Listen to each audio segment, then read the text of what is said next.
The energy of your home doesn't begin at the front door. It begins the moment someone steps into your living room. This space, more than any other, carries the imprint of who you are, what you allow, and what you attract. It's not just where guests gather or where furniture is arranged. It's where your emotions settle, where your conversations echo, where your family dynamic silently plays out in every corner and shadow. And whether you realize it or not, your wealth, your mood, and your relationships are being shaped here, quietly, continuously, every single day. Because in Feng Shui, the living room isn't just a room, it's the energetic mouth of the house. It receives, it filters, it circulates every qi that flows through your space, whether that's opportunity, love, frustration, abundance, or exhaustion, passes through the living room first.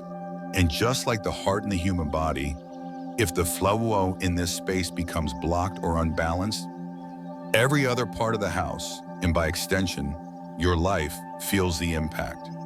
So if your living room feels chaotic, cluttered, uncomfortable, or even oddly tense, you might be noticing more than just bad design. You might be feeling the early signs of energetic congestion. Maybe it's harder to focus on finances. Maybe conversations with family members feel short, sharp, or misaligned. Maybe you walk into the room and feel tired before you've even sat down. These aren't coincidences, they're signals, and they can be shifted. Feng Shui offers more than aesthetic principles. It offers energetic language, one that reads form, placement, and flow like poetry. One that understands that how you arrange your space is a mirror of how you arrange your mind. And that when your living room becomes a container for openness, ease, and balance, your relationships become softer, your thoughts become clearer, your finances begin to stabilize, and your home, at last, begins to feel like an ally, not a source of silent resistance. In today's video, I'm going to share 5 deeply intentional Feng Shui layout tips that can turn your living room into something more than a functional space. We're going to talk about how to position your seating for emotional harmony and conversation flow, how to choose objects that subtly attract wealth and support nervous system calm, how to address cluttered corners and stagnant chai in a way that's simple, graceful, and completely achievable in the home you already have. No expensive remodels, no spiritual superstition, just ancient wisdom, gently reinterpreted for modern life. And through each layout principle, I want to invite you to look beyond the material, to see the emotional blueprint your living room holds. Because this is where the people you love sit and speak and share. This is where your own mind lands when you're not working or doing or fixing. And this is where your energy, your true energy, either rests or wrestles, and it deserves to rest. So take a breath with me right here before we go deeper. In through the nose, soft and long, and out through the mouth, slow and complete. Let your breath meet your body. Let your body meet this moment. Let this moment meet your home. Because you're not here for decoration. You're here for alignment. You're here because something in you knows there's a better way to live with your space. Something inside you is ready for your environment to support, not sabotage your flow. And if that's what you're seeking, you're in the right place. And before we explore these 5 Feng Shui shifts together, I want to ask something small, something meaningful. If this message resonates with you, if you've felt even a flicker of insight or comfort in these first few minutes, I gently invite you to support this channel. A single like lets the algorithm know this content brings value. A share might help someone you care about rethink the space that's been quietly holding their stress.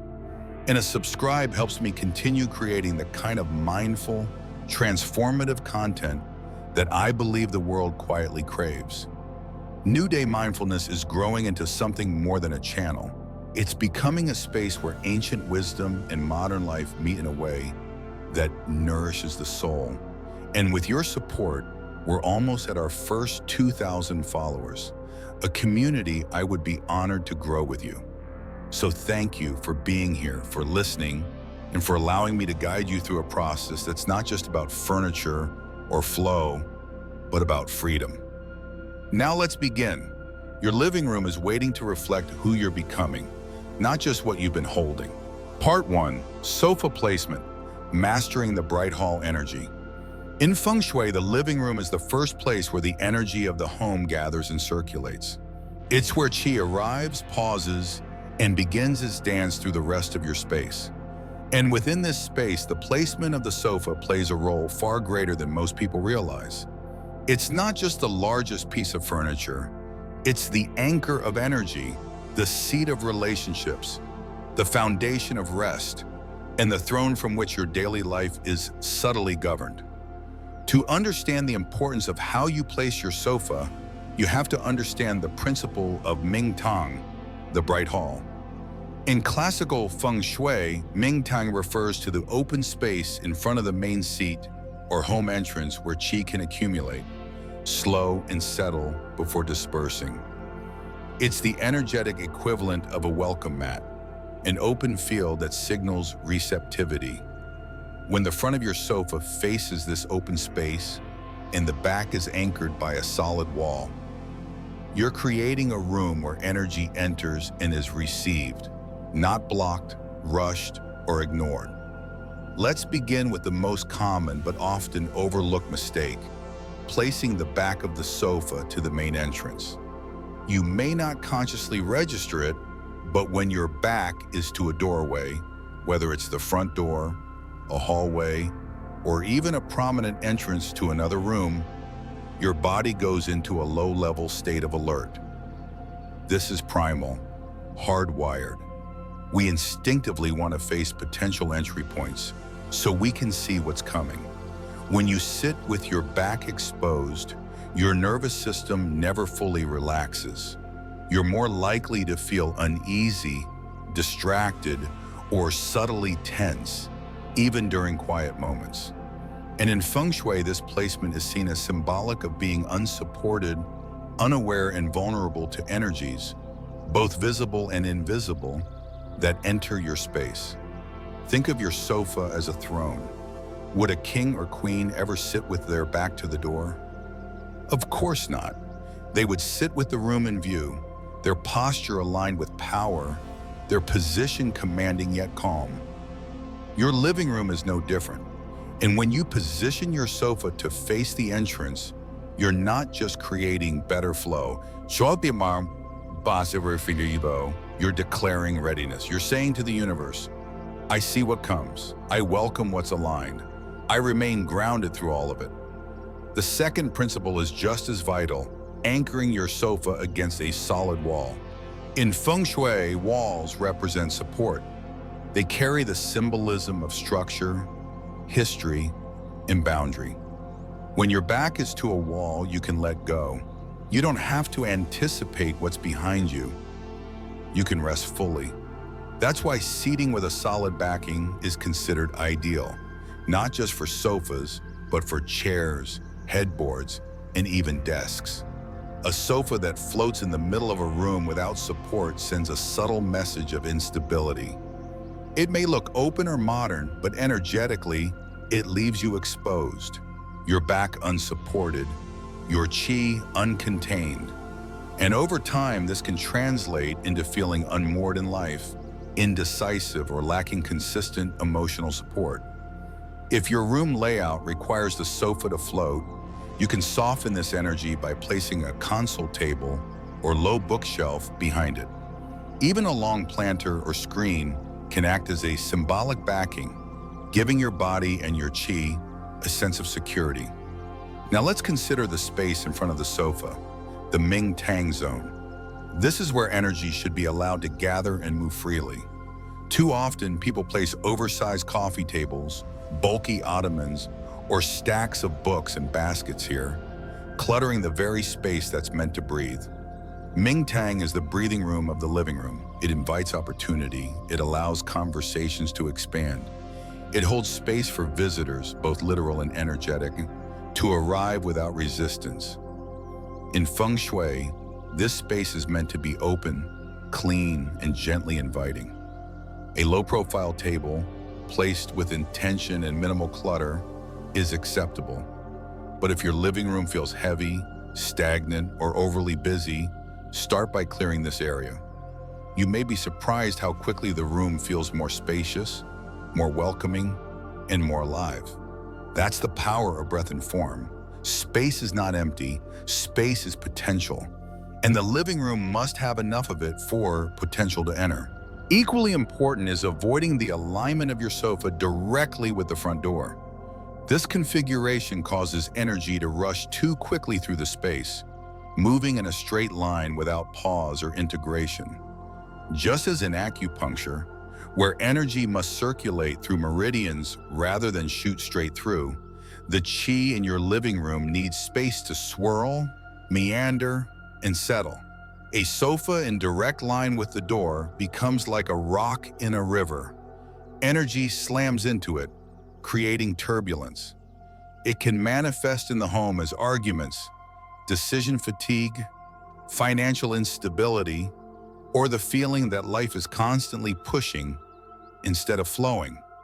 The remedy is simple. Shift the sofa slightly off axis so it still faces the entrance but not directly in line with it. This allows energy to flow toward you but not at you. It invites harmony rather than resistance. It says, enter gently, let's meet with intention. There's also an emotional dimension to how we use our sofa. Think about the last time you hosted someone important. Did you sit beside them or opposite them? Did the conversation feel easy or forced? The sofa's orientation shapes not just movement, but connection. When the seat invites eye contact without confrontation, closeness without intrusion, you're cultivating a space that supports relationships. And that energy stays in the fabric. Sofas absorb more than just weight. They hold memory, mood, and emotion. That's why the way you place your sofa becomes the way you place yourself in relationship to the world. Facing what enters, resting into what supports, leaving room for breath. Not resisting movement, but not letting it overwhelm. This is the bright hall. This is the art of spatial intelligence. If your sofa currently faces away from the door or floats in the room without backing, don't panic. Feng Shui is not about guilt, it's about awareness. You're not being punished, you're being invited to see your space with new eyes, to rearrange with care, to reclaim a posture of readiness and rest that allows your body to heal, your mind to settle, and your relationships to deepen. Because the living room is not just about where you sit, it's about how you sit, with your energy, your thoughts, and your life. When the sofa is aligned, you may find that conversations become warmer. Conflicts dissolve more easily. Guests linger longer, and you yourself begin to unwind in ways you didn't realize were missing. This isn't decoration, it's alignment. It's energy placement as a form of subtle therapy. Let's remember, your sofa is not just furniture. It's your energetic anchor. It's where you land at the end of a long day. It's where you watch, speak, laugh, cry, rest, and reconnect. And the way you place it either supports all of that or quietly interferes. You get to choose, and when you choose from a place of clarity, the room begins to shift. Without force, without drama, simply, gently, the chi responds. Part 2. Powerful Feng Shui objects for wealth and grounding. What we place in our living room doesn't just fill space, it reflects intention. Every object, consciously or unconsciously chosen, becomes an energetic messenger. It speaks not only to guests, but to the mind of the person who lives there every day. And in Feng Shui, this understanding becomes art, the art of selection, placement, and resonance. When you choose objects that embody wealth, grounding, and flow, you're not just decorating a room, you're curating a field of vibration that your body, thoughts, and emotions respond to. And over time, this response begins to shape not only your home, but your beliefs about what is possible. The room becomes a container for ease, emotional regulation, and financial receptivity. Let's begin with one of the most energetically responsive objects you can introduce into your space: crystals, specifically amethyst and citrine. These two stones are more than just geological marbles. They are frequency holders. Amethyst, with its deep violet hue, is associated with tranquility, spiritual alignment, and emotional balance. It has long been used across cultures to quiet mental chatter, support intuitive clarity, and anchor peace within chaotic spaces. In a living room, amethyst acts like a tuning fork. It softens tension, dissolves sharp conversation, and holds a field of spiritual composure. If placed near seating areas, it can subtly elevate the tone of discussion, encouraging wisdom over reaction, presence over distraction. It is particularly helpful in homes where anxiety tends to hover or where family dynamics create emotional friction. Its presence is not loud, but it is undeniable. And as the mind rests in the quiet frequency it offers, a sense of calm authority begins to take root. Citrine, by contrast, radiates the frequency of abundance, warmth, and empowered optimism. Golden in tone and solar in energy, it carries the essence of personal power and financial growth. Often referred to as the merchant stone, citrine has traditionally been placed near cash registers or financial ledgers. But in a modern living room, its power expands when placed near the southeast corner, the Feng Shui wealth zone, or in the center of a display shelf where it can cast its golden light over the room. Unlike amethyst, which calms, citrine energizes. It reminds the subconscious that wealth is not shameful, that joy and prosperity can coexist, that it is safe to feel good, and that financial success need not be born from pressure, but from alignment. Together, amethyst and citrine form a yin-yang of emotional grounding and upward growth. They stabilize and uplift in the same breath. Another powerful energetic anchor in the living room is art, particularly landscape paintings featuring mountains. In Feng Shui, mountains are not simply elements of nature. They represent protection, grounding, and long-term support. They are immovable forces. They echo the energy of elders, wisdom, and ancestral backing. When placed behind the main seating area, such as above a sofa, a mountain painting becomes a symbolic shield. It says, "This space is stable. What rises here will last. What forms here will be protected." This is especially vital in living rooms that feel directionless, where people often argue or feel emotionally scattered. The mountain brings containment. It centers the energy and gives the subconscious something strong to lean against. Unlike abstract art, which often evokes movement and ambiguity, mountain landscapes offer presence. They are still, they are ancient, and their frequency translates not just to psychological calm, but to an inner knowing that your efforts, be they emotional or financial, are being backed by something solid and enduring. To complement this grounded energy, water element decor is introduced not to drown the space in fluidity, but to create motion where stagnation exists. In Feng Shui, water represents wealth, flow, emotion, and communication. It is the element of connectivity and nourishment. And while actual water features like fountains can be used, especially in the northern or southeast areas of the living room, even symbolic representations of water, such as artwork featuring waves, flowing rivers, or gentle rain, can invite movement. The key is to ensure that the water in these symbols is flowing inward or gently around, not rushing out of the frame or away from the viewer. Because direction matters. Water that flows out suggests energy and wealth leaving the home. Water that flows inward or circles within the composition encourages wealth to arrive and remain. The sound of gently trickling water can also be therapeutic.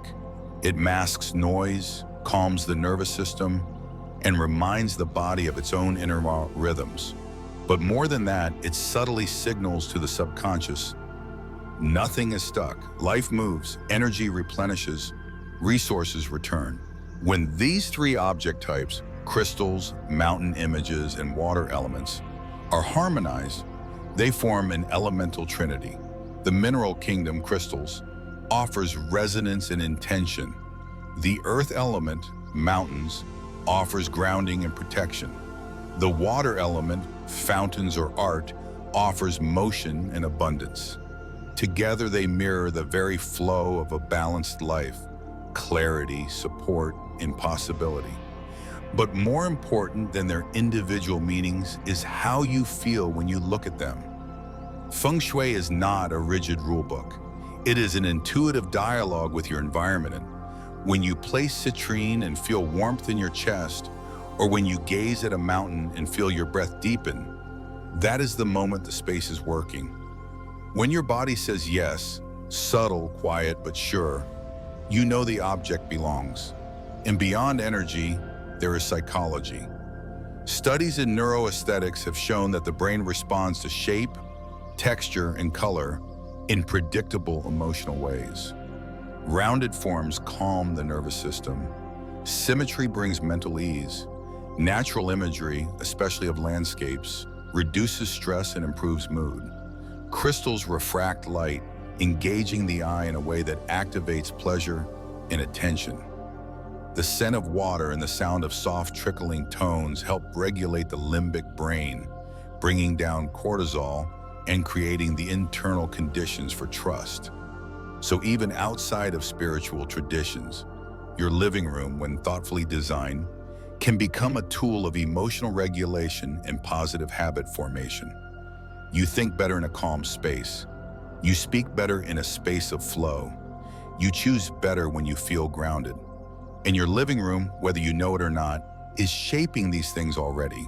The invitation is simply to make it intentional. So take a moment to look around your own space. What sits beside your seating? What artwork hangs on your walls? What object draws your eye when you walk in the room? Is it inspiring? Is it grounding? Is it supportive? If not, you don't need to replace everything. You only need to begin with one item, one object that speaks to where you're going, not just where you have been. One stone, one image, one symbol of movement. Then watch what begins to change, not just in your space, but in your attention, your interactions, and your sense of calm confidence. Because when your living room holds symbols of wealth, grounding, and flow, your mind doesn't have to work so hard to imagine those qualities. It begins to absorb them, to align with them, to expect them. And life, which always listens more to your energy than your words, begins to respond in kind. Part 3, open space, open flow. Your living room is not just a place of furniture and function. It's the atmosphere you move through emotionally, the stage where your mind either contracts or expands. And in Feng Shui, one of the most fundamental and often forgotten truths is this: Qi cannot breathe where space cannot breathe. Energy needs circulation, flow, spinnings, pathways. Just like the breath within your body, the energy within your room must inhale and exhale. And when it can't, when the room is blocked, crowded, overly decorated, or subtly tense from too much visual noise, life slows down. Finances stall, creativity dulls, conversations become shorter, decisions feel harder. It doesn't feel like crisis. It feels like fog. And fog is harder to escape because it doesn't demand change. It simply numbs you until you forget what clarity ever felt like. This is why the concept of open space is not decorative. It's energetic medicine. In Feng Shui, every room needs an open heart, a center that is free of blockage and visual weight. When the center of your living room is crowded, whether with oversized coffee tables, thick rugs layered with decorative trays, or armchairs that press into the middle of the space. The energy becomes compressed. Qi is squeezed, unable to pause, unable to flow around you with ease. And when qi doesn't move, you don't move, not fully. You may go through the motions, but your thoughts get tangled. Your emotions feel heavier. Your sense of possibility begins to dull. And one of the first areas to reflect that energetic stagnation is your financial field. Because wealth in its truest form is not about accumulation. It's about movement, circulation, inflow and outflow and balance. When your home mirrors that dynamic, when space is open, clear, and in conversation with the air around it, life moves with more grace. Money finds its way in. Opportunities seem to appear more often, and your inner state softens just enough to notice them. Let's begin with physical pathways. Many living rooms are filled with beautiful items, but too often the layout creates invisible obstacles. A side table that juts into a walking path, a chair that requires sidestepping, a rug edge that trips the eye or the foot. These small misalignments create friction. And Feng Shui teaches that friction, especially in areas of frequent movement, begins to wear on the nervous system. Over time, it breeds hesitation, unconscious stress, or a feeling of being boxed in. If you ever find yourself maneuvering around furniture, adjusting your body just to get through the room, your energy is doing the same. The remedy is not always minimalism. It's intentionality. Walk through your living room slowly. Observe where your body shifts, where your eye tightens, where you instinctively brace. Those are the places qi is struggling to pass through. Remove what is unnecessary. Adjust what feels intrusive. Reclaim clear paths from entry to seating, from seating to exits, and from one conversational node to the next. This isn't about perfection. It's about creating a room where your body never has to flinch. Another subtle yet powerful form of energetic disruption is sharp angles, particularly those that point towards seating areas. In Feng Shui, these are referred to as sha qi, or poison arrows, a corner of a coffee table that points directly at a sofa, a sharp bookcase edge aimed at a chair, even art with harsh geometric patterns facing your gathering zone. While modern design may celebrate the sleekness of sharp lines, the energy they emit is often cutting, not emotionally but energetically. Over time, these pointed edges contribute to unease, arguments that spark without reason, emotional withdrawal, or a feeling that something in the room is simply off. The cure is softening. Round your tables. Add gentle edge protectors if needed. Choose furnishings that mirror the way you want to feel in the space, welcoming, calm, and spacious. Qi responds to curvature. It likes to flow around, not crash into. And when your furniture allows for that, your thoughts follow suit. Edges fade. Conflict cools. The entire field of the room becomes less defensive and more receptive.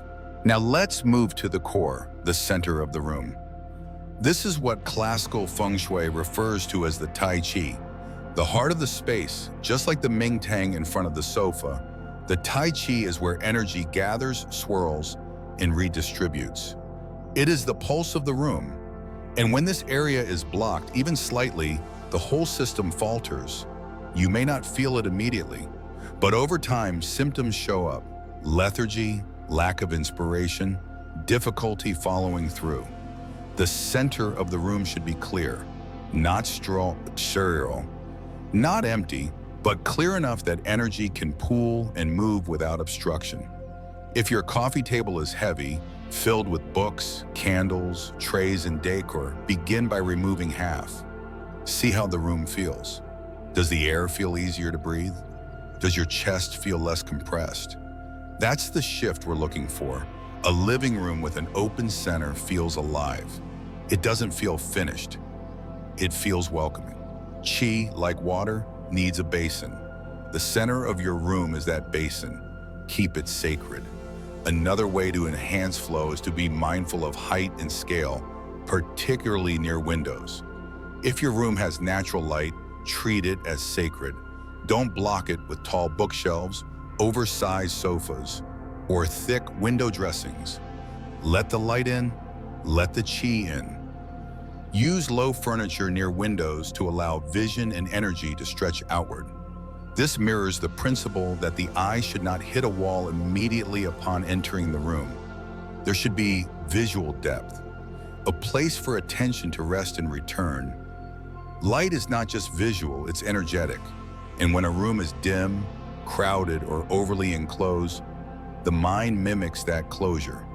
In contrast, when the space feels airy, your outlook expands. And in Feng Shui, expanded perception invites new possibilities. Finally, consider leaving one side of the room symbolically open, not completely empty, but intentionally unfilled. This sends a powerful energetic signal. I am available, I am open to what is next. This could be a clear corner, a space near the door, a sidewall without shelving, something that doesn't demand attention but quietly holds the frequency of invitation. In metaphysical terms, this space becomes a portal, a symbolic opening through which life can send what is meant for you, an opportunity, a new connection, a creative idea, a surprising solution.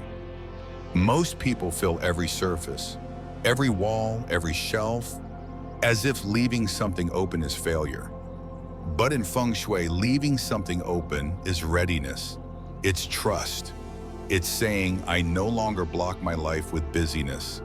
I make room for what's real. When you create spaciousness, you don't lose comfort. You gain freedom. When your room breathes, you breathe. When energy flows, your thoughts follow. And when your thoughts are clear, your life begins to realign. Not with pressure, not with force, but with the quiet power of harmony. Part 4, how Oprah Winfrey changed her energy flow. Sometimes the most profound changes in our lives come not from moving across the country, changing jobs, or pursuing dramatic reinvention, but from shifting something as seemingly small as the flow of a room. One of the most resonant examples of this came from someone the world already views as powerful, intuitive, and deeply connected to her inner truth, Oprah Winfrey. In an interview shared through the Oprah magazine, she revealed that during one of her home redesigns, her interior designer introduced her to the principles of Feng Shui, not as a trend, but as a lens through which the energy of a space could be felt, interpreted, and optimized. At the time, her living room was beautiful, filled with meaning and memory, yet something about it left her feeling subtly restless. She described a feeling of being somehow unrooted when spending extended time there. Not anxious, not uncomfortable, but unanchored. The space looked perfect, but it didn't feel fully hers. The consultation began with what seemed like a minor observation. The main seating area was positioned too close to the front entryway. The sofa and chairs faced each other in a tight, elegant arrangement, but the flow of energy from the front door, where Qi enters, was being diverted, squeezed, and redirected awkwardly around them. The energy, in Feng Shui terms, was being blocked before it could arrive, and the room, for all its design sophistication, lacked breath.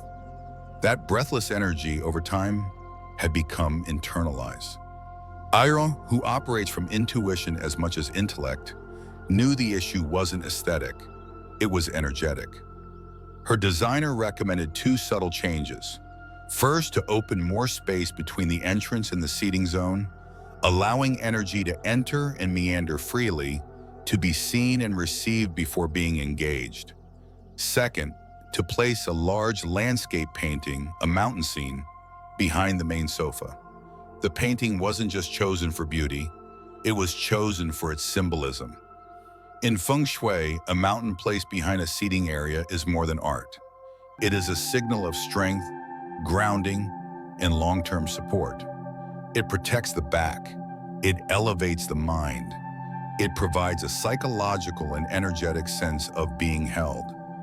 After the reorientation, she described something remarkable. The room didn't just feel better, it felt entirely different.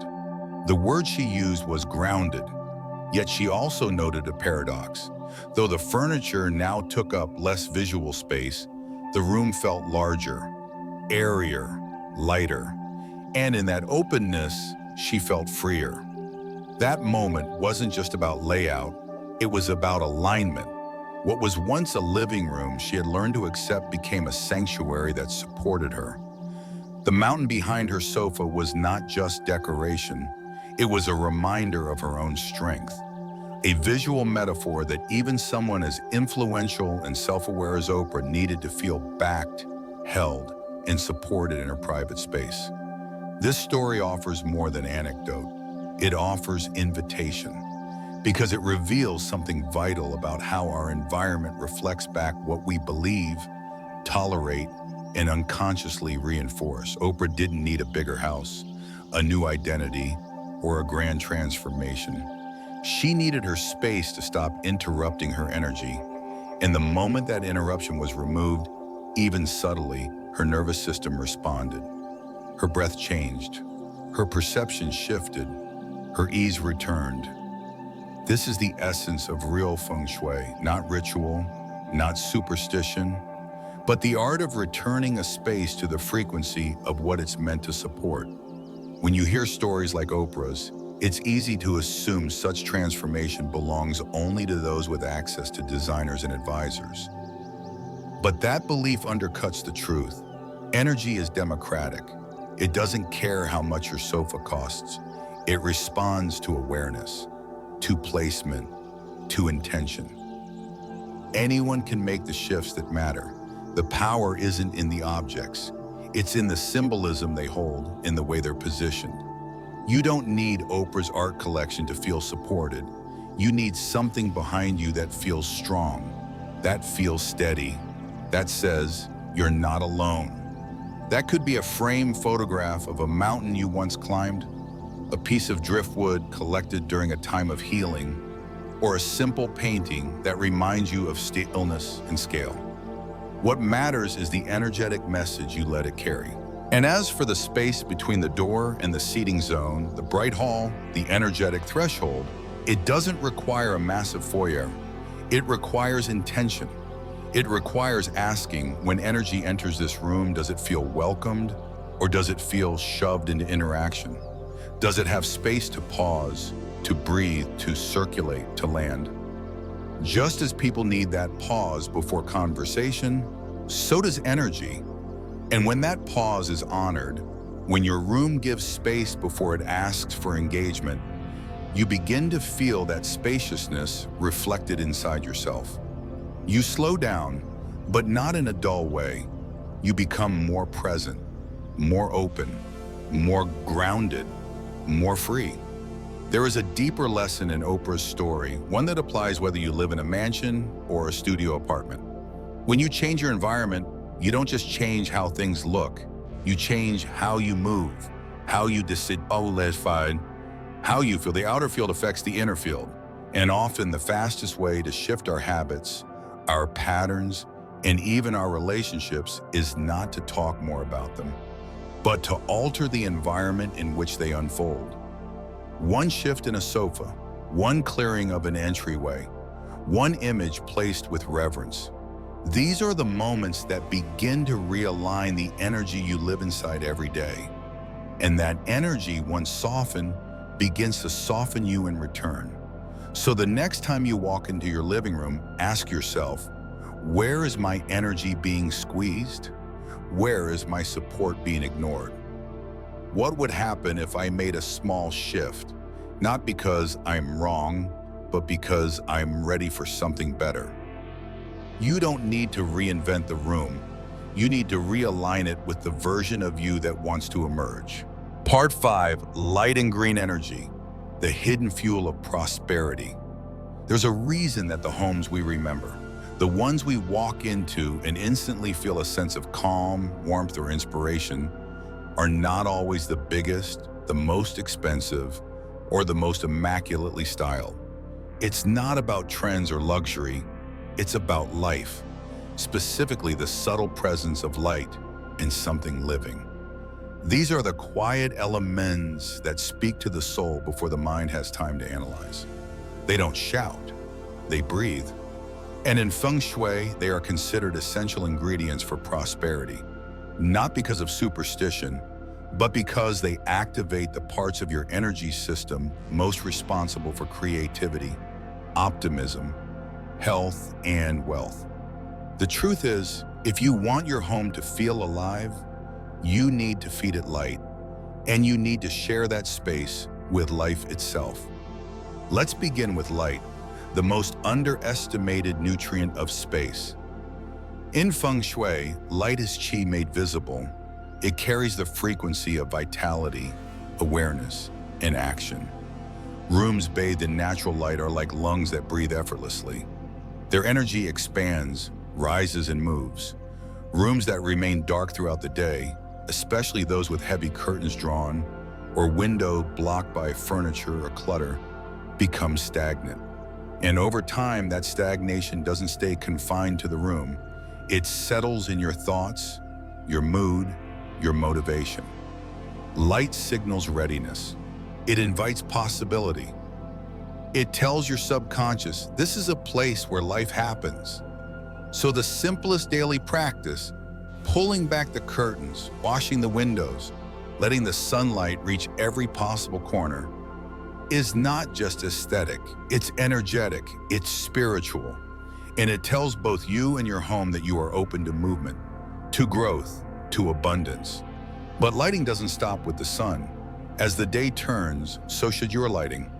Bright, cool daylight should give way to soft, warm glows that mimic the shift from outer energy to inner restoration. In Feng Shui, warm tone lighting in the evenings, through amber lamps, salt lights, or soft bulbs, activates emotional warmth. It soothes the nervous system and prepares the space for connection. Harsh overhead lighting, especially fluorescents or blue-toned LEDs, keep the brain in alert mode, prolonging stress responses and subtly contributing to sleep disruption, irritability, and even emotional distance among family members. In the living room, where conversations unfold, meals are shared, and memories are made, light should never glare. It should wrap, illuminate without overwhelming, encourage without demanding. You want the room to feel like a gentle sunset, even when the night stretches long. Now we turn to the element that breathes alongside you, plants. Living plants are more than decoration. They are emissaries of growth. Each leaf, each root, each silent movement toward the light carries a vibration of potential, adaptation, and calm confidence. In Feng Shui, plants represent the wood element, associated with new beginnings, upward energy, and the expansion of wealth and vitality. When you place a living plant in your space, you are not just greening a corner, you are inviting resilience. And more than that, you're training your subconscious to remember that life flourishes quietly, consistently, and in cycles. There is no rush. There is only readiness, supported by nourishment. Among the most auspicious choices are the money tree, Pachira aquatica, lucky bamboo, and the peace lily. The money tree is especially powerful in the wealth corner, typically the southeast of your living room, where its 5-lobed leaves and braided trunk act as a physical manifestation of harmony, stability, and upward growth. It is often associated with windfalls, prosperity that comes gently and sustainably. But its deeper lesson is in its adaptability. It thrives in moderate light, teaches you to respond with balance, and serves as a mirror. When you forget to water it, it droops. When you tend to it, it thrives. A visual reminder that wealth too responds to care, attention, and frequency. Lucky bamboo, often arranged in clusters of 3 or 8, carries symbolic meanings ranging from health and happiness to career advancement and financial luck. It's one of the easiest plants to care for, which makes it a wonderful addition for those new to plant tending. Yet its elegance is quiet, its stalks firm and unyielding, showing that flexibility does not mean weakness. It bends, but does not break. And isn't that what we hope for in our lives? Wealth that doesn't overwhelm, success that doesn't harden us, growth that holds its shape even in changing conditions? The peace lily, with its graceful white blooms and large emerald leaves, brings not only beauty, but air purification. It softens energetic edges, calms emotional turbulence, and brightens dim corners with its subtle elegance. It is particularly helpful in rooms where grief has lingered or where stress has built up. It doesn't just bring peace, it transmits it. Its flowers don't shout their presence, they simply appear when the time is right. Just like breakthroughs, just like clarity, just like the quiet abundance that often comes when we finally stop chasing and start listening. But there is a critical caveat here. In Feng Shui, artificial plants do not carry this vibration. In fact, they do the opposite. They mimic life without offering it. Their energy is flat, still. Symbolically, they suggest appearances over authenticity, and their presence in the wealth areas of your home can unknowingly anchor a sense of stagnation. Similarly, dry plants, though beautiful to the eye, symbolize life that was, decay preserved, memory without movement. And while they may suit certain design styles, their energy does not support growth. Your space doesn't need perfection, but it needs vitality, and vitality only comes from what is still becoming. Placement matters as well. In classical Feng Shui, the east and southeast sectors of your living room are associated with the wood element and are most supportive of living plants. These areas resonate with spring energy, new beginnings, healing, prosperity. A thriving plant here doesn't just elevate the room's vibration, it feeds the energetic blueprint of the entire home. You may find that with just one healthy, well-placed plant, your mood lightens, conversations become more open, and your thoughts flow more easily towards solutions and creativity. That's not imagination, that's energy responding to energy. And when life enters the room in the form of something green and growing, your field responds by moving out of freeze, out of contraction, and back into flow. It's easy to underestimate these changes. To say that light and plants can affect your income or your emotions might sound too simple, but simplicity is often the most powerful route to change. Feng Shui doesn't ask you to believe in magic.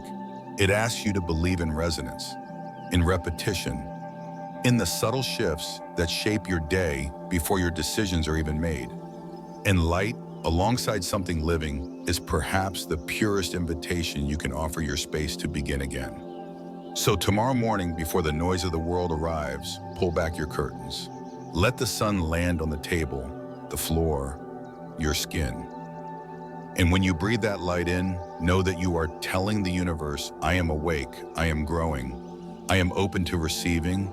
And then glance at your plants. Touch a leaf, check the soil. Water it not just with liquid, but with gratitude. Because you are not just tending to a plant. You are tending to your own field, your own future. And the energy in your home, like everything alive, is listening. Finally, your living room is more than decor, more than function. It is the energetic heart of your home, a place that receives the world before the rest of your space does. A field where conversations echo, ideas form, and the silent currents of money, emotion, and presence circulate without needing to be spoken.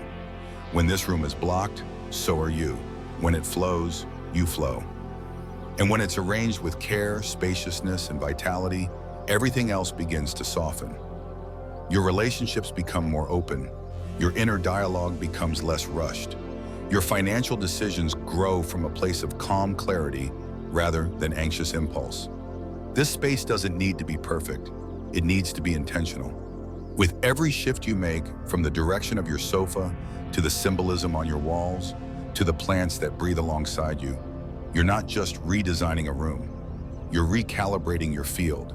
You're reminding yourself of what you're ready to receive. And the home always listens.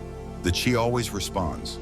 So when your living room begins to support your values, your body starts to rest. Your thoughts become lighter. Your sense of future becomes less abstract and more embodied. Let it be gentle. Let it be real. Don't feel pressure to transform everything overnight. Feng Shui isn't about extremes, it's about presence. A single stone placed with reverence, a plant that grows under your care, or a chair repositioned to face the entrance. Each of these can initiate a deeper shift than you imagine. Energy moves with permission, not with force.